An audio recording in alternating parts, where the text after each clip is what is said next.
welcome to our review of episode 5 of the Harry and Meghan Netflix saga. Let me just say I apologise for the sound quality. I'm just waiting on a new microphone to come. But hasn't it all gotten just a little bit silly now? Well, I mean, I'm glad you called it saga. I would have gone more with crap show, to be honest. Yeah, Luke, it's not something I'll be watching again. I mean, I've rewatched during lockdown the entire Buffy series, Schitt's Creek. I even revisited some old Coronation Street episodes. But one thing I won't be doing is watching this ever again. No. I don't mind a browbeating. I don't know about you. We're stiff upper lip about these sorts of things. You can sometimes take a little bit of a bashing here and there. But when it's relentless without any sort of balance whatsoever, starts to sort of wear a little bit thin. Look, this isn't a documentary. A documentary would be if it was hosted by Louis Theroux. This is Oprah all over again, a one-sided interview. Yeah, it's a hit job. Yeah. Politically motivated hit job. Yeah, and I suppose, like all things, we'll go from the beginning of the hour-long episode that felt like 10 years. So they started off kind of almost, blaming the Queen for Meghan sending the letter, and then that letter getting intercepted. She said, oh, it was on the advice of the Queen. I'll tell you why the Queen advised you to write a letter. Because she's 90-odd. And writing letters is what she's done in her entire life. Because they're really personal to people when they receive a letter from the Queen. So that's why she advised you to write a letter. What you could have done is called him, wrote an email, any of those things, which, by the way, could have also been intercepted. But it was just like the language over, the Queen advised, so I did, and then it got intercepted and printed in the press. So it was nothing to do with the Queen. No, it's like almost blaming her. It's almost blaming her, isn't it? It's like, oh, she advised me to do this, but then I did it, and then okay, then that's why this happened. But yeah. let's just briefly just touch on the particular quote that was used actually in the newspaper that was frequently mentioned, and it's not a particularly popular newspaper here. Let's just add that to there. The newspaper that was basically the responsible was the Daily Mail, right? And all it did was basically present the information, and of course there were redacted elements to it. There were. Can I just say that the reason I read the Daily Mail every now and again is because they usually print stories about, do you know when people go to hospital and they've got something stuck up the bum and they say they fell over onto it? They usually print. Yeah. That's the calibre of newspaper we're talking about. It really is the pits. I suppose maybe the United States equivalent might be the National Enquirer. It's I guess you could go down that route. I mean, the weird thing is the Daily Mail has a huge online presence in the United States. It does, for that salacious kind of gossipy nonsense sort of thing. But anyway, so it went through with the story, and one of the quotes that was listed on there as the heading for it was, "If you love me, please stop exploiting my relationship with me and my husband." It's one of them. To me, that strikes me as very emotionally manipulative, very direct. And this was, all of this was sent before the wedding to do damage control. That's how it was presented. And then she sort of started to be frustrated at the fact that pieces of the letter were redacted. And you have to redact elements of things in order to make sure that you protect identities potentially, those sorts of things. It's a duty of care kind of situation. One of the things that they revealed, not anything else, they revealed one part of it right at the very end, and she put in that, "I ask for nothing other than peace, and I wish the same for you." right? And that's something that I would send to somebody. That sort of wording, I would send to somebody that I had no interest in ever communicating with again. That would be dismissive. And this was sent before the wedding, and yet a few episodes ago, it was all suggested that all they did was try to make it happen. It's again with the contradictory element. It's those words were extremely final. They come across as quite final. I want peace, and I want you to have peace. Like, how do you reply to that? That's like a statement, isn't it? Rather than anything like reply to. Obviously, he didn't get it anyway. It was ruthlessly intercepted. And then, of course, with that letter, she sues the paper. I mean, fair enough.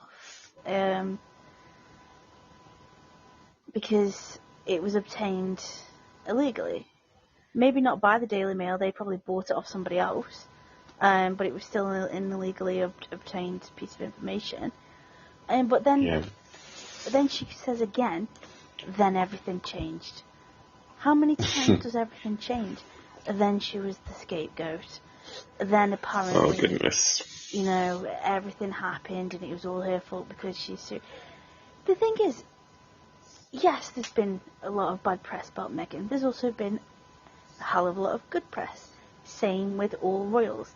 Even the Queen herself has had a ton of bad press throughout her reign.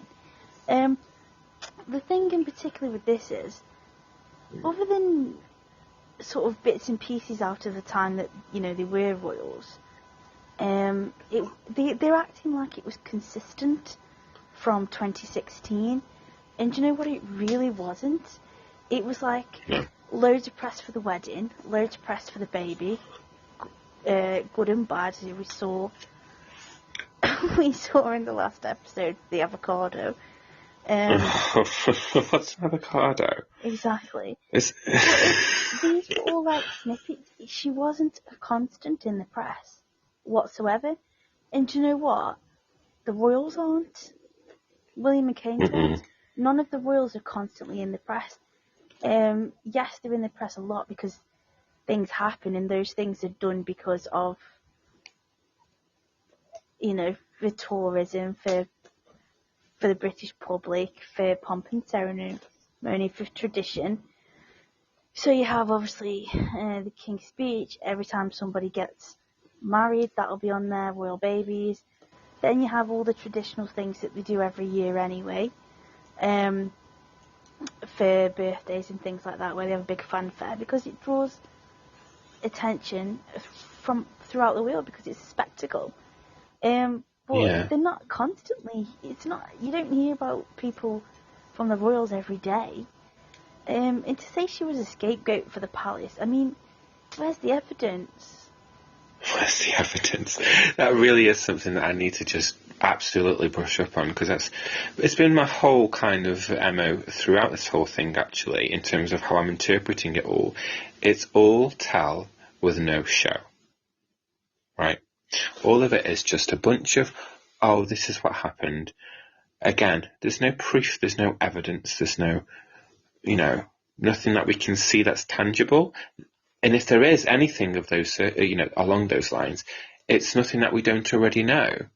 And I do actually want to kind of back up what you just mentioned in terms of not every single detail. We don't know what they have for breakfast, and we don't really care, right? There is an element to the royal family of mystique that does invite a lot more speculation, which would, of course, develop more interest, right? That's absolutely, that's not even, that makes complete sense. We don't really look at the ins and outs of everything they do, because if you actually look at the calendar for the royal family, I know that King Charles has slimmed it down a lot, but they've got so many engagements. The senior royals are even now, the senior royals have shrunk. There's not as many as there were during Her Majesty's reign, as she started to slim it down as well.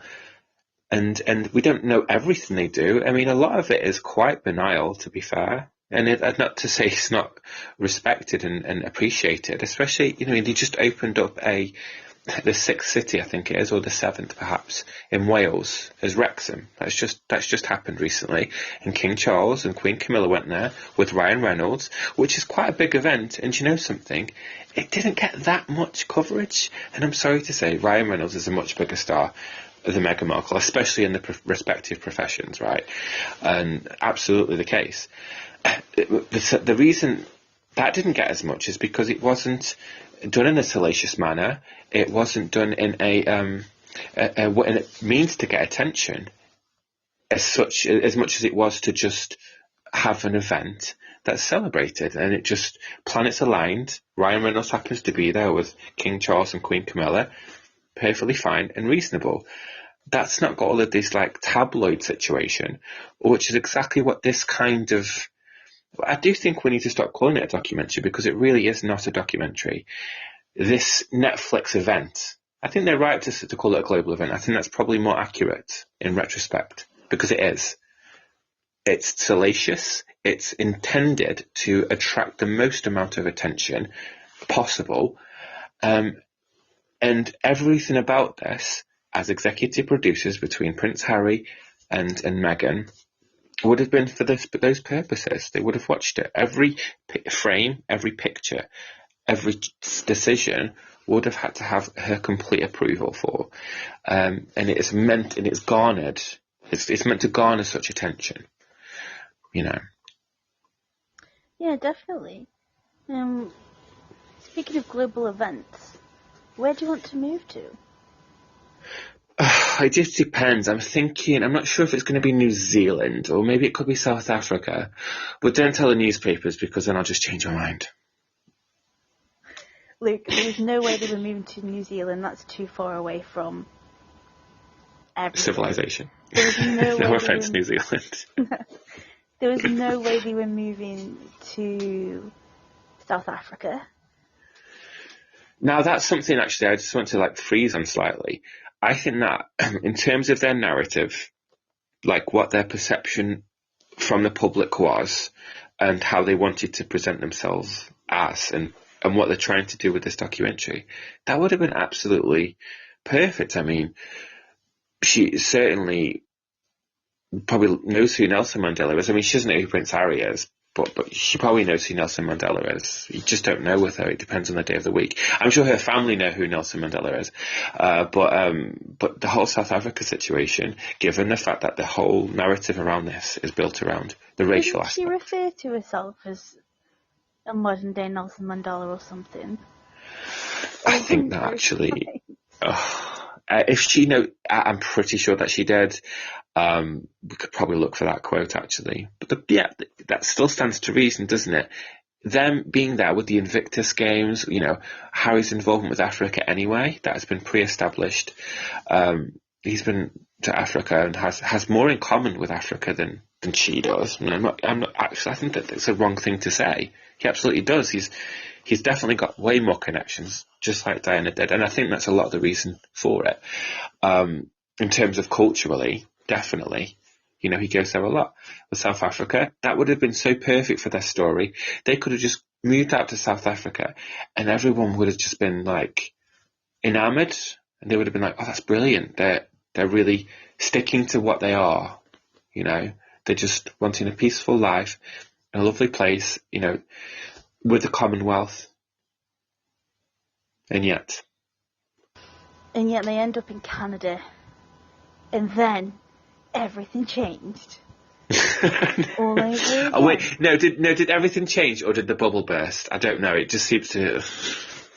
One is the same. So then everything changed again, because the plans were getting leaked, and that's when they said, "We're taking a step back, and do you know what? If you want us to, we'll relinquish our titles." I would have had so much more respect for them. I still would have respect for them now if they just did relinquish their titles. They're still clinging on to them, even after this 6-hour thing. They're still clinging on to the title. Just let them go. You obviously don't want to be a part of it. And they say they step back. They haven't stepped back. They've done nothing. When's the last time they had they went to anything royal, or did anything on behalf of the royals as ambassadors? That's not stepping back. That's doing nothing. And what's funny about that as well is Harry was like, oh, well, there's this perception in the UK that because we pay for you, we get access to you. That's not true. That's not the perception I have at all. No. And there's also this like misconstruction over, the fact that we pay for them. We own everything that they own. There's only a couple of private residences that are like Buckingham Palace is the people's, and they only get a quarter. I say only, it's still a lot of money, but they get a quarter of what they make for the taxpayer. But Harry was like, oh well, we're going to do all this and we're going to do it for free, and then that means that you won't get access to our lives and we're not going to take a penny of taxpayers' money. And then later on in the documentary, he says, they'll never take our security away. And then, oh my God, they took our security away. So, are you not getting anything? Are you not taking a penny?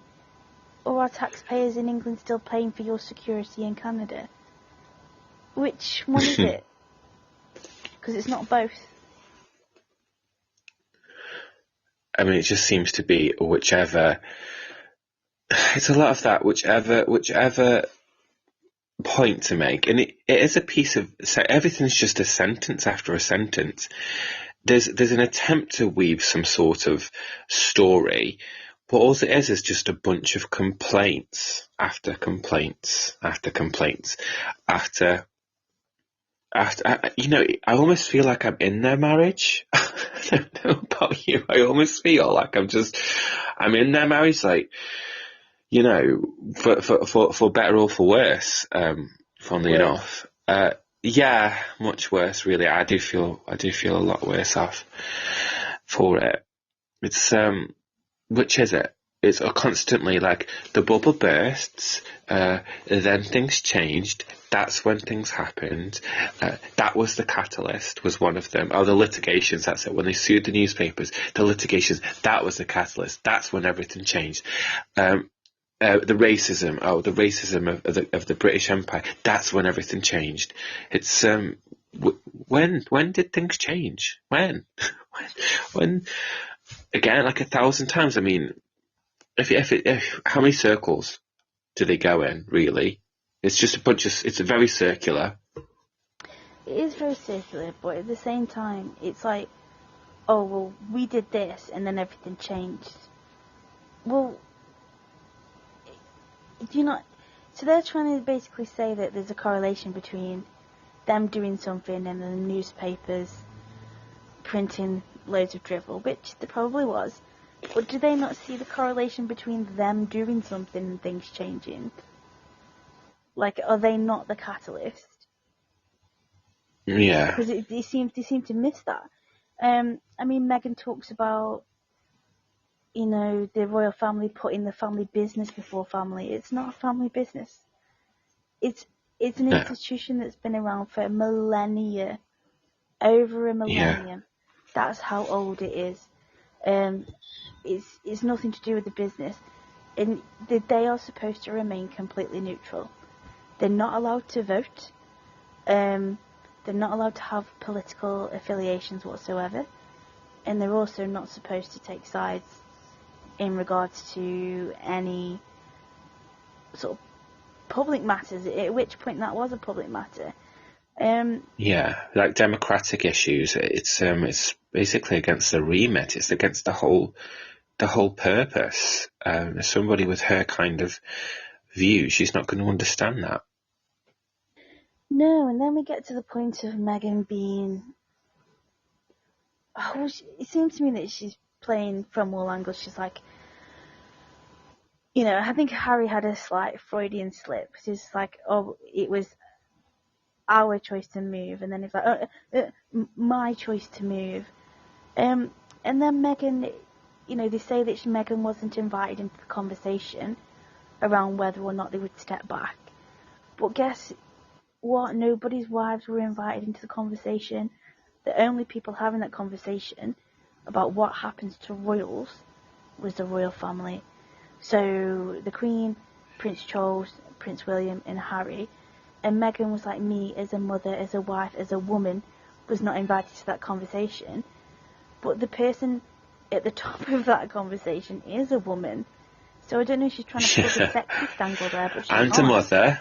And a mother, and a grandmother, and a great-grandmother. So I don't know if she's trying to plug the sexist angle there, but she can't really do that. And to be honest, if she is a mother and a woman, then why is she allowing Harry to make the decision on where they move to?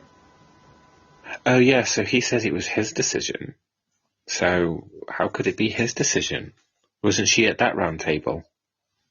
Well, that's the whole point. It's like they've got this rhetoric of like, oh, I'm a woman, a strong woman, when decisions are being made by other people. But then when Harry's making a decision for her, she's a very supportive wife. Well, that leads into something that I've been sort of thinking about. Like, it is quite possible, especially when you've got certain kinds of relationships, where somebody could potentially convince somebody to do something and also make them think it's their own idea.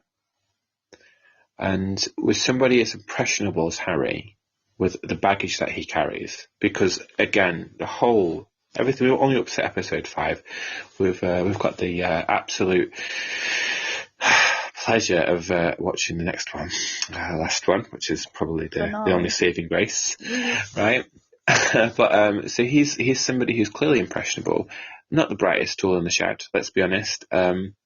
Any charm that he has, it did come out in this slightly occasionally, especially when he was around the military. You started to see then that was like, that was where his mentality went.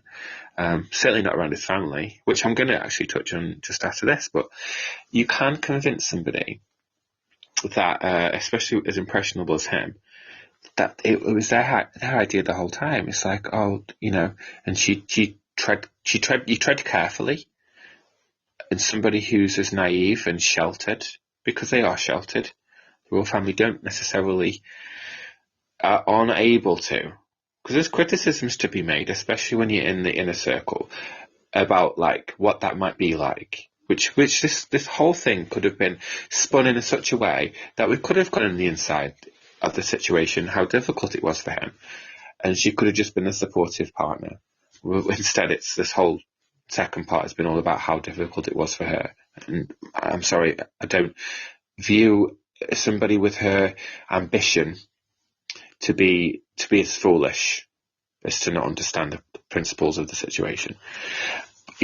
She's somebody who would be able to acknowledge that and work that in and get around somebody like him. Definitely. And it's sort of like, as I said, to extend on to what I mentioned just now, and you touched on as well before, in terms of the Queen, that she was there, she was present because she's the head of state, which I guess equivalent would be the president, not elected democratically. Ins and outs you don't necessarily understand, or have to understand even. It's just the way it is, and not in a cruel way. She can't ever say that you're not allowed to do this, but what she could do is she could abdicate, right? And she decided to take on this role with gusto and with presence and with majesty, total majesty, for over 70 years, right? And they did her wrong here when she said, oh, his grandmother just sat there silently, as if she's not got any sort of agency or control. And the fact of the matter is, they were able to edit this out because, unfortunately, we lost the Queen in September, and they were able to do that, and they didn't. And that's bizarre. So that they did that. Yeah, they kind of went for the Queen a little bit. At the end of the day, the Queen was sat there silently listening, no doubt, and then deciding what to do with Harry, with William, with Charles. They were all there. And they went for the Queen a little bit. Harry said that Charles said a pack of lies, but he went in on William. He said that William screamed, shouted, and as well as sort of saying that, he went on to say, it was in the press that William bullied me, and then apparently there was a statement released and signed off that Harry and William said that was utter nonsense and they're closer than ever. And then he said again that, these allegations of bullying. But the thing is, he didn't confirm or deny whether William did bully him, which to me is bad because that's damaging to William. Yeah. And then he said, they were able to lie to protect my brother, but not tell the truth to protect me. But that statement released by both Harry and William. So if Harry had nothing to do with it, maybe William didn't know either. But that would have been released to protect them both. So there's both names on it to say, actually we're both brothers, we're both fine, we both love each other. That was protecting them both. Exactly, yeah. I mean, he knows how he's supposed to know. One wonders if he even does know. He's supposed to have some sort of clue of how those sorts of things work, and yet can't understand and can't seem to grasp the concept that actually by putting that out there, it's also protecting him and his family. Not just his family with Meghan, which seems to be the only family he cares about all of a sudden, but his family anyway, his entire family, especially his relationship with his brother. It makes both of them look good. It doesn't just benefit William. It makes both of them look positive. We're still brothers. That's a positive thing. You know what they say: a family that meditates together stays together. Oh, goodness me. That was honestly that. I think of all of the whole thing, and it's we haven't got to the last part yet, so who knows? But that might have probably been the worst part yet. And there's been a bunch, but and that was, I mean, that whole scene. What was the purpose for it? It lasted was it 5 seconds? And it lasted 5 seconds of Meghan. They were there and they were sort of leaning back into the chair and feeling something. Nothing against meditation. I can't say that it's something that's ever really drawn me in, but I know that it certainly is an effective thing, and there's been studies to prove it's the case, right? Now, what meditation that we saw with those brief seconds from them did not seem constructive. It seemed like it was just trying to drag up misery. And then Meghan was crying. That's where the clip from the footage came from the trailer. Because, you're looking for the trailer, aren't you, sometimes? When you watch a trailer for something, you sort of look for, the little scenes that they've put in there. And this was, totally misrepresented from the trailer initially, that it was it was all about this. Well, she did seem to show some genuine emotion in this episode. I'll give credit there. Who knows the reasons that she did? But then Harry's leaning back. But they presented it in such a deceptive way compared to what it actually was. And what it was some really, it just seemed really new age and really kind of shallow and empty kind of thing. And it was there for a few seconds and then went. They've definitely got a target audience. 100% they've got a target audience. Yeah. But again, it's just contradictions.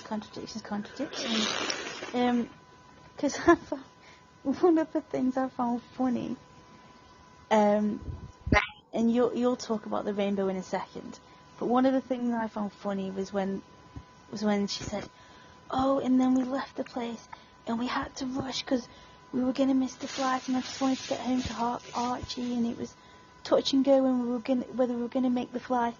So we went back to the palace and we got changed and rah rah rah. If you're nearly going to miss a flight.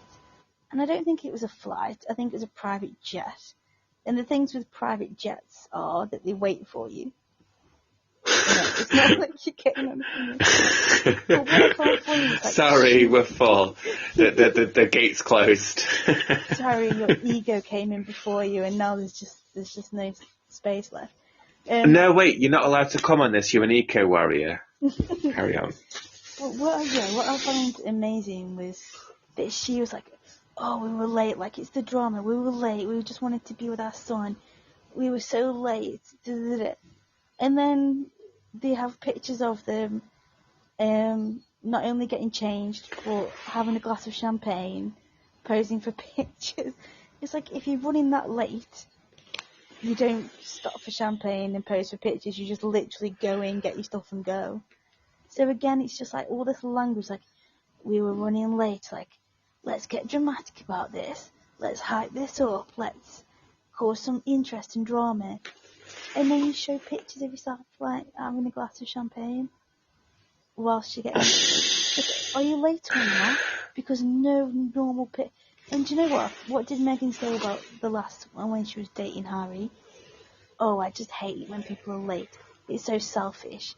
Well, you were running late for the plane and then you decided to be later by having some champagne with your friends. Like, what are you doing?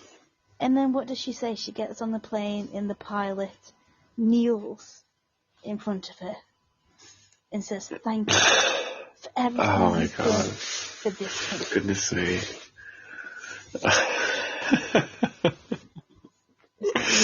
And then she said, "It's not even my country, and I still tried." Oh wow! Do you know though, where was the chartered flight going to? The private chartered flight. Canada. Where was it going? Oh, is that her country? No. Is that her country? No, it's not her country. American. Even though they've been on about the whole series so far, it's about how, the UK's this and everyone's a Commonwealth and blah, blah, blah. It's not my country. It's just such a picture to paint. But then, I suppose it feeds in. And I don't know if anyone who's listening has watched The Crown. Because I know that Meghan has. Because she basically lifted a line from that the character of Diana said in season 4, almost word to word. It was like, I wanted to do everything I could to make them proud. And that's basically, you could find that clip. And I will actually going to post that as a short, just as a comparison of the two. She's most definitely got that. And I really do want to touch on actually the concert theme, and I don't know who wrote it. It's not a bad piece of music. I quite like a piano. A melancholic piano is always quite pleasant for me, at least. But like, it's setting such a scene, because music is really important, especially in something like this, which it isn't a documentary. It's something else. The whole really depressing kind of melodic introduction, like how terrible it was. It's like the dissonance and it's so obvious what they're trying to do, appeal to heartstrings. And I don't think the audience that are going to watch it, the majority of the audience, is going to be the one they're going to aim for, if that makes any sense. No, the majority of people that are going to watch this are going to watch this through a lens of perhaps already being annoyed by them both, especially after the Oprah interview. I think they've been very careful and clever to try and turn it around, but the problem is that they're still attacking the whole of Britain. They're still attacking the whole institution, and they've started to attack his family members now. To me, if you want to be seen as, purely the victims in something, then don't talk about other people. Ever. Yeah. Especially people that can't actually, reply to what. Well, I think exactly. I think at some point we are going to have to summarise. Down the line, obviously after we finish this one, and then the next obviously reaction. we are going to summarise it, and I think we do need to make sure to sort of get what the purpose was and what their approach really could have been for it. But what I would say is what she shouldn't have done, and this wasn't too far. I don't know how close this was to the crying thing, but it was very close. It was within minutes, because it did feel like it went on for an age. This one felt the longest of the 5 so far. I don't know why. It just felt like the longest episode, even though they're all, of equal length. This one particularly felt quite long in the tooth. But it was when she sort of says, "And now I get to wear colour." And now I get to wear some colour. So that day, that week, I came out like a rainbow. And it's like, look, you've had the backlash from the whole curtsying thing. That's deservedly so. It's like, can't you read the room or understand? Can I interrupt you for 1 second? Of course, yeah. If Meghan Markle cared so much about the protocol of wearing colours, she wouldn't have worn white on her wedding day. That's an interesting thing. Oh, that's spicy. I mean, I suppose it's the second wedding. Is that like, is it the same tradition? Well, you're supposed to wear it if, you're a virgin, and Meghan Markle was divorced. I mean, that's got its own connotations. She could have come in a rainbow flag in that one. But yeah, so it was like this sort of grandiose kind of the element again. It's like, so that week I just came out in the most colours I could possibly wear. And they obviously flashed. And look, right, we've all got personal taste. I will say this, mine does not align with Meghan Markle's personal taste, because you guarantee that everything she chooses to wear is of her design. I do prefer her in the dress down look. I think it suits her more when she's in that sort of like dress down kind of look, when it's like open shirts, that kind of thing. Yeah, but when she goes for, nice. Yeah, exactly. When she goes formal, it starts to look, it just doesn't work. I don't know who. Obviously, she chooses everything. Either way, but she's like, how proud she is, leaving the family. Bearing in mind, right, she's proud of this moment. Her husband, who she's supposed to dote on, that's what we're told is the narrative throughout this, is that she dotes on him and, like, she's just there for him. He's leaving his family, not just his family, but like the royal family for her. And she's making these statements, these grand statements. It just cheapens it all. And then at the end of that, you did mention this before, at the end of it, she says how well received she was throughout that whole week, even though apparently, up until this point, the British public have been so terrible and that we've been so horrible and whatever. But everyone was like cheering her, wishing her luck, which we were, again, still. That's what she said. She was like, she thought the British public would hate her because we've had 2 years of all this, like, depressed Meghan bashing and stuff, but to her surprise they didn't. I mean, does she think that the British public are idiots, like that they believe everything that's put into the Daily Mail?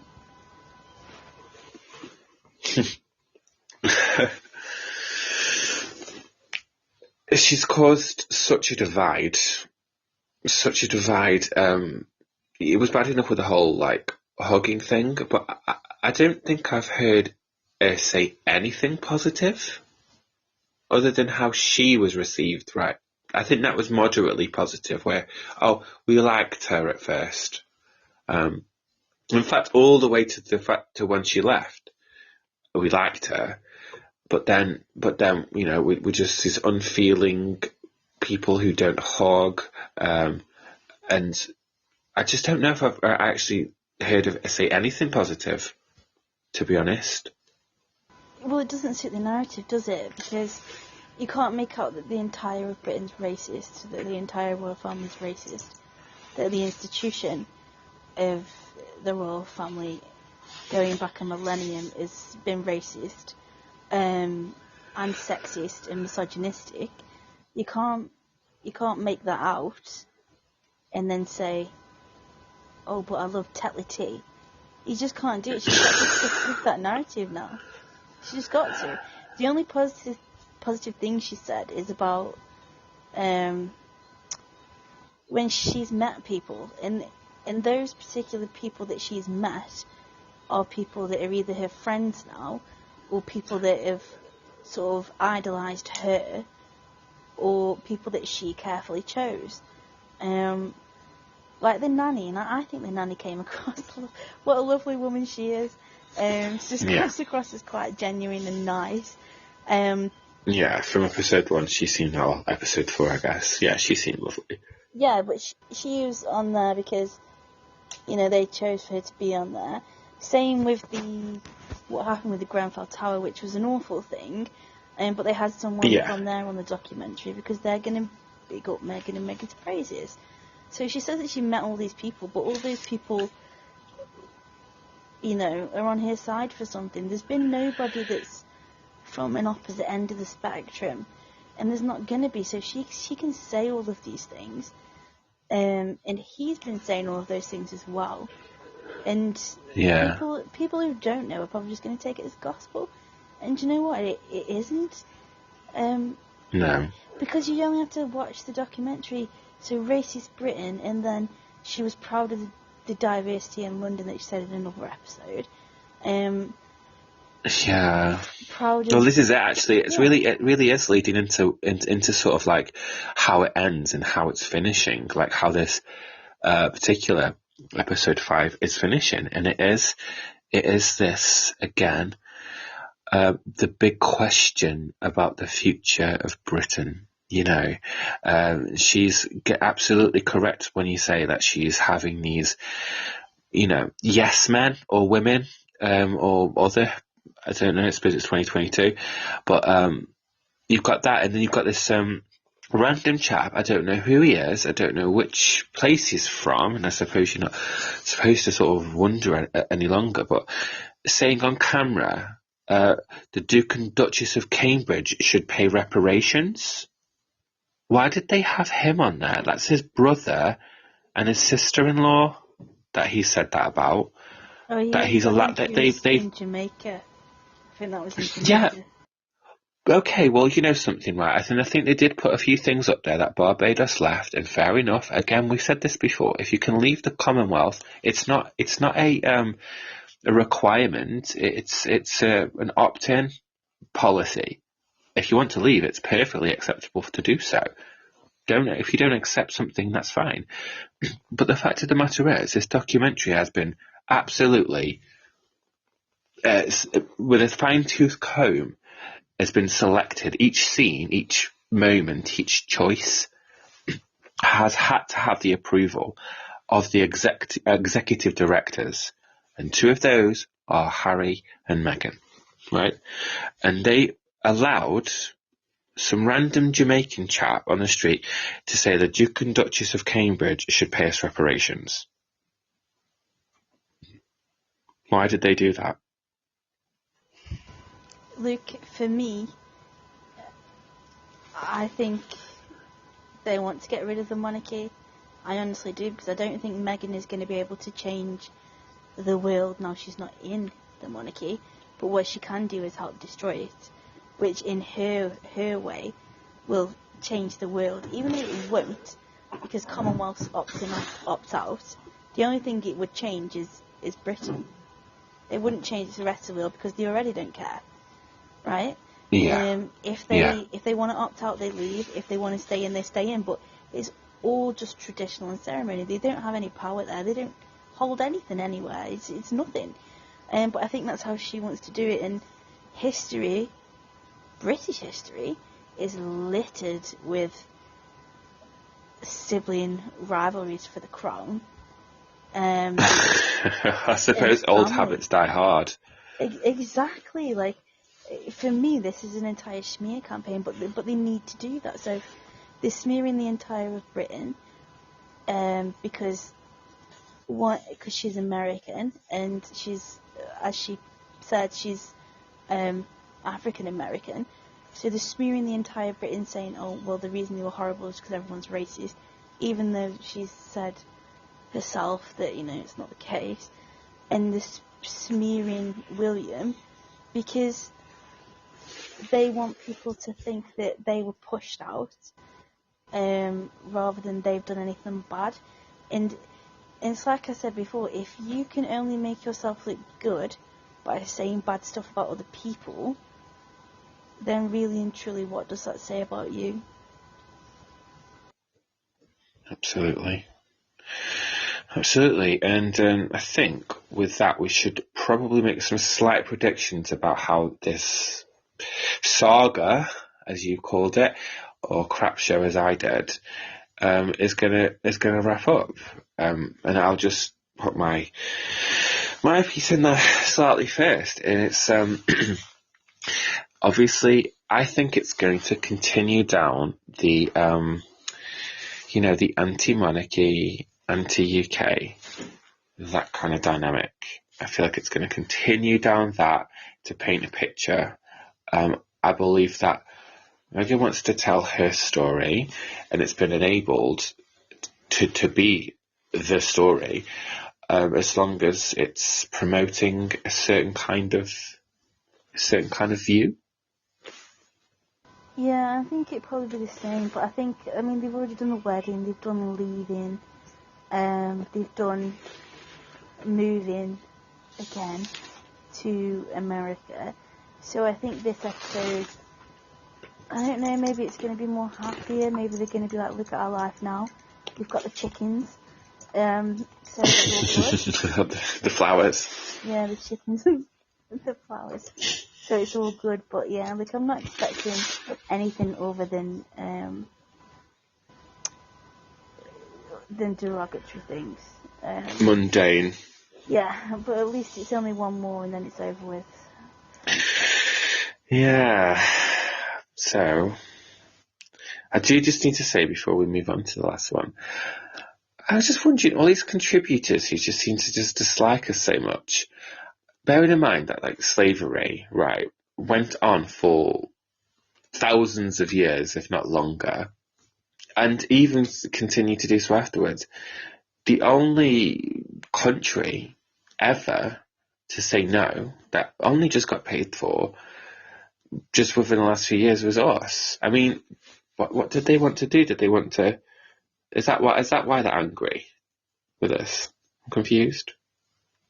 Anyway, it's just bizarre to me. But yeah, well, let's just see how they wrap it up. I can't say I'm thrilled. No, let's get it over with. We'll see you in an hour. Yeah. Okay.